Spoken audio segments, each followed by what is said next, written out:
And I believe Latin America is only going to become more important to the United States, especially to our economy. Trade between the United States and Latin America has surged. We buy more of your products, more of your goods than any other country, and we invest more in this region than any other country. For instance, we export more than 3 times as much to Latin America as we do to China. Our exports to this region, which are growing faster than our exports to the rest of the world, will soon support more than 2 million U.S. jobs. In other words, when Latin America is more prosperous, the United States is more prosperous. But even more than interests, we're bound by shared values. In each other's journey, we see reflections of our own. Colonists who broke free from empires, pioneers who opened new frontiers, citizens who have struggled to expand our nation's promise to all people, men and women, white, black, and brown. We're people of faith who must remember that all of us, especially the most fortunate among us, must do our part, especially for the least among us.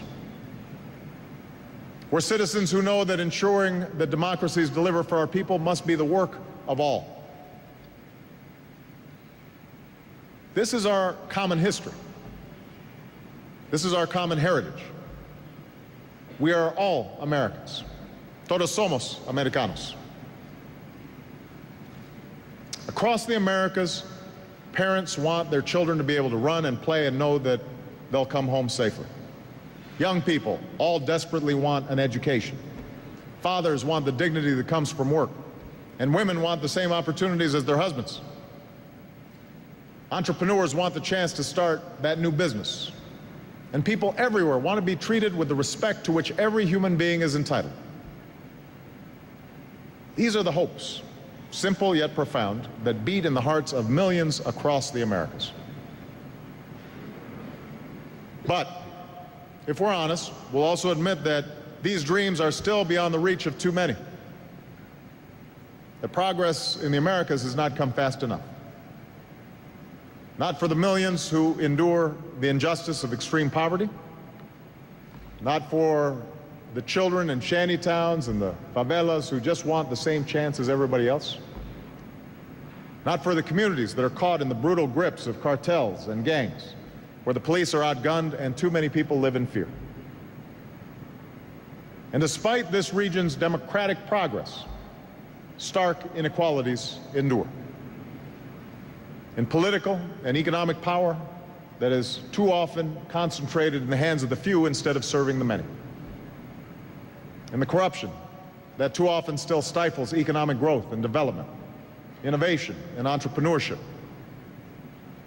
And in some leaders who cling to bankrupt ideologies to justify their own power and who seek to silence their opponents because those opponents have the audacity to demand their universal rights.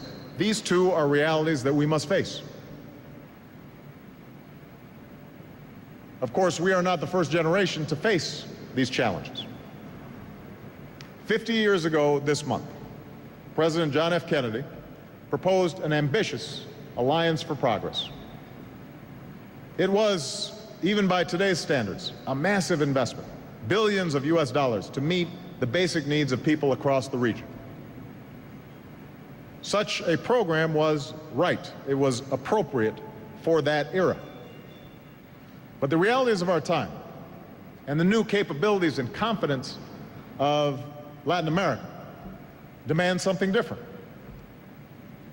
President Kennedy's challenge endures: to build a hemisphere where all people can hope for a sustainable, suitable standard of living and all can live out their lives in dignity and in freedom.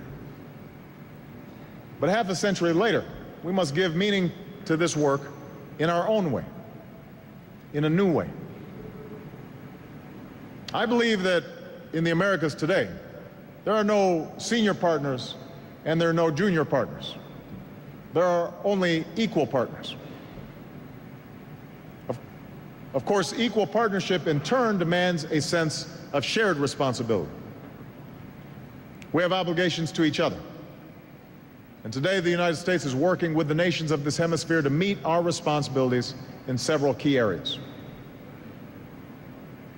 First, we're partnering to address the concerns that people across the Americas say they worry about the most, and that's the security of their families and communities. Criminal gangs and narco-traffickers are not only a threat to the security of our citizens, they're a threat to development because they scare away investment that economies need to prosper. And they are a direct threat to democracy because they fuel the corruption that rots institutions from within. So with our partners from Colombia to Mexico and new regional initiatives in Central America and the Caribbean, we're confronting this challenge together from every direction. We've increased our support, the equipment, training, and technologies that security forces, border security, and police need to keep communities safe. We're improving coordination and sharing more information so that those who traffic in drugs and in human beings have fewer places to hide. And we're putting unprecedented pressure on cartel finances, including in the United States. But we'll never break the grip of the cartels and the gangs unless we also address the social and economic forces that fuel criminality. We need to reach at-risk youth before they turn to drugs and crime. So we're joining with partners across the Americas to expand community-based policing, strengthen juvenile justice systems, and invest in crime and drug prevention programs. As the nations of Central America develop a new regional security strategy, the United States stands ready to do our part through a new partnership that puts the focus where it should be, on the security of citizens. And with regional and international partners, we'll make sure our support is not just well-intentioned, but is well-coordinated and well-spent. I've said before, and I will repeat, as President, I've made it clear that the United States shares and accepts our share of responsibility for drug violence. After all, the demand for drugs, including in the United States, drives this crisis. And that's why we've developed a new drug control strategy that focused on reducing the demand for drugs through education and prevention and treatment. And I would point out that even during difficult fiscal times in the United States, we've proposed increasing our commitment to these efforts by some $10 billion this year alone. We're also doing more to stem the southbound flow of guns into the region. We're screening all southbound rail cargo. We're seizing many more guns bound for Mexico, and we're putting more gun runners behind bars. And every gun or gun runner that we take off the streets is one less threat to the families and communities of the Americas. As we work to ensure the security of our citizens, we're partnering in a second area, and that's promoting prosperity and opportunity. I've been so impressed with President Piñera's pledge to lift everyone out of extreme poverty by 2020. That's an ambitious goal and an appropriate goal. And with this trip, I'm working to expand some of the trade and investment that might help achieve this goal. Across the region, we're moving ahead with open skies agreements to bring our people and businesses closer together.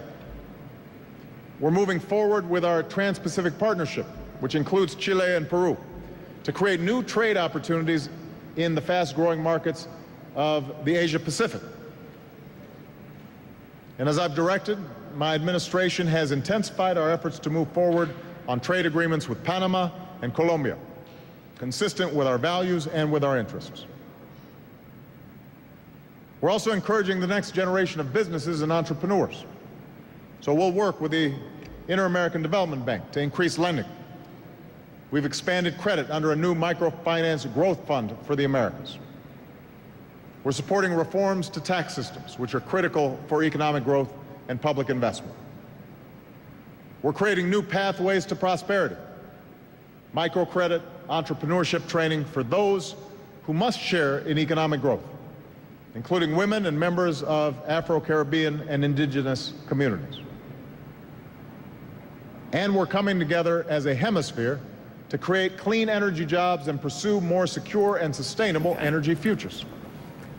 You have been listening to the president speaking from Santiago, Chile. He called it the El Fin de la Tierra. It's the end of the earth there in Chile. This is just part of his South American tour. He left Friday for Brazil. We saw him in Rio, and now here he is speaking in Santiago. He's been speaking about economic growth and interconnectedness, issues with narco trafficking, human rights, clean energy. He will continue to speak for some time here, and of course, we'll be monitoring the speech through that point in time. But I do want to bring in both Gloria Borger and Wolf Blitzer.